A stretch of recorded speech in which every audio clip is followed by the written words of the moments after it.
Hey, what's going on, guys? Cup of Soup TC here, coming at you with a brand new deck profile. And today I will be profiling my Satellarknight deck profile for the upcoming format.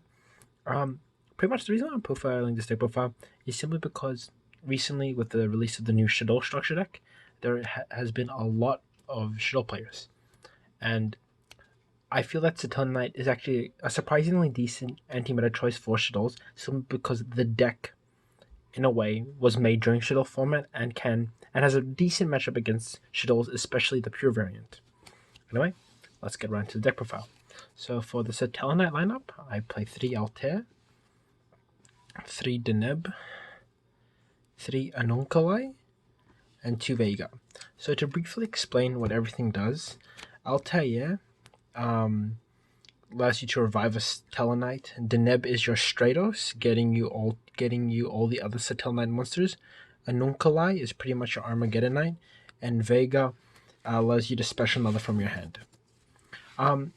So a couple things to note about the monsters. I do not play Alsahim in the main. That is something that I think is better cited for time, and I do not play any of those as I want a small engine a small like Satellarknight engine, so I don't brick on anything else. So I can also play other like um like spells traps that I can use to stun my opponent because this is the going first variant that plays like a lot of stun cards. And I also play 3 Ash as my hand trap. Just because I feel it is the most versatile of this format. You may choose to play others as you wish. For the spells, I play 2 Skybridge.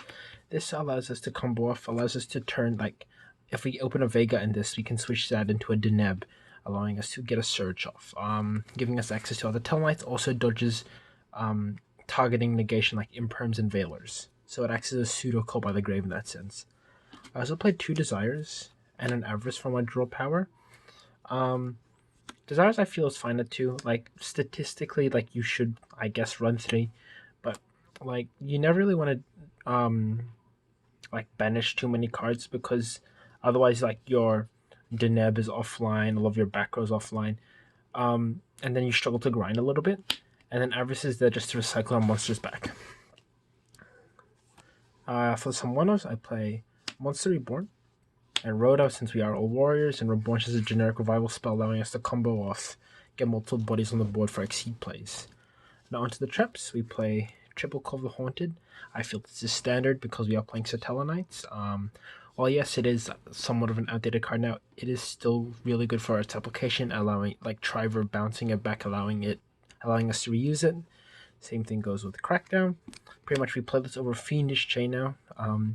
Since Fiendish Chain is, an old card, like sure, like you can choose to play Fiendish Chain or Break Sword, but I just find Crackdown is just a better, more updated one as it takes the monster as well. They can't just link it away. And once again, bounce it with Triver, really good. For some other traps, I play Triple Compulse. Just like another just good generic trap that we can play. Then Solemns, I play 3 Judgment, 3 Strike. This is it. I do not play Warning. I feel like these 3 are your best Solemns anyway. Plus there's only so many life points. I feel like Strike like late game like isn't good to draw into. Like Solemn's like the only good so Solemn Judgment's the only good Solemn card that you want to draw into late game. Warning and like Strike not so much. Like Strike's okay, but definitely not Warning. So I just didn't bother playing it, especially because we have Stellar Nova Alpha, which we run at 3. It's a non-once return counter trap negate for the archetype. Lets us draw a card as well. So like there are times where like you can make an Exceed play, but if you see multiples of these, you're better off not going into the Exceed play and just setting these so that you can just have multiple negations at the ready. And for the last trap, I play 1 Imperial Order, just a Saki, one of... We don't really rely on our spells too much, so that's why we can main it. Anyway, onto the extra deck. So I play 3 Satellarknight Triver, pretty standard, arguably the best Satellarknight to go into. Just mass removal, bouncing everything on the field, allowing us to reuse our continuous traps. Also, ripping 1 card out of the hand, probably not so relevant when you have stuff like Spiral and Satellarknights and Lunalights, but it is still something that does come up. We also play 2 Ptolemaeus. Ptolemaeus just allows us to make Triver, Deltaros, Constellar Diamond when we only have only have 2 level 4s. Like if we're missing that third, we can just use this. Then we can get into our Triver if we need it. However, it does lock us into that one Exceed summon for that turn. So just keep that in mind. Play 1 Deltaros just for the removal. Plus, like we can summon Deltaros and link it away with Gravity Controller to get any Tellarknight we need. So it's really toolboxy in that sense. And we play 1 Constellar Diamond. Really, really good in this format. I argue that the best decks, or the decks most played right now, can't out a Constellar Diamond. Shadows cannot use Shadow Fusion.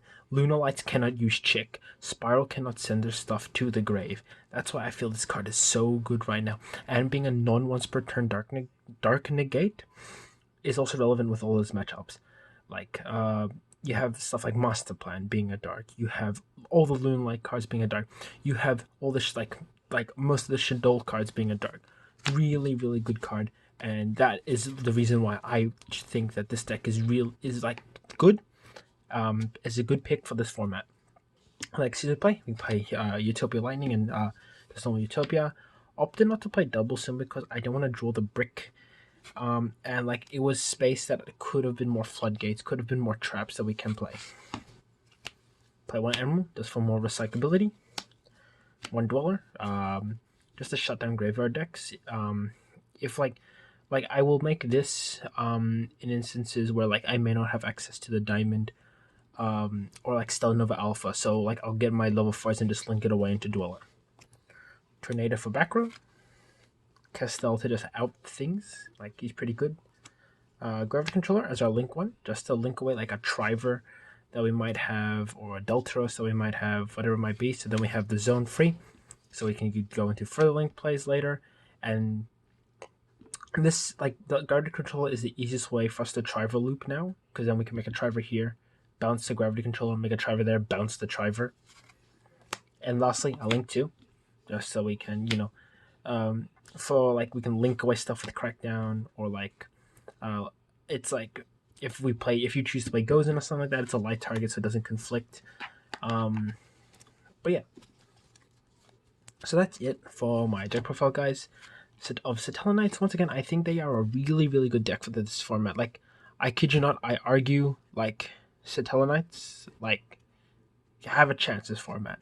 Maybe you might not see them top of YCS, but definitely regionals, or even just like in a semi-competitive local scene. I really think that the deck has a chance this format. Anyway, thanks so much for watching. This has been Cover Soup TCG, and I'll see you in the next one. Peace.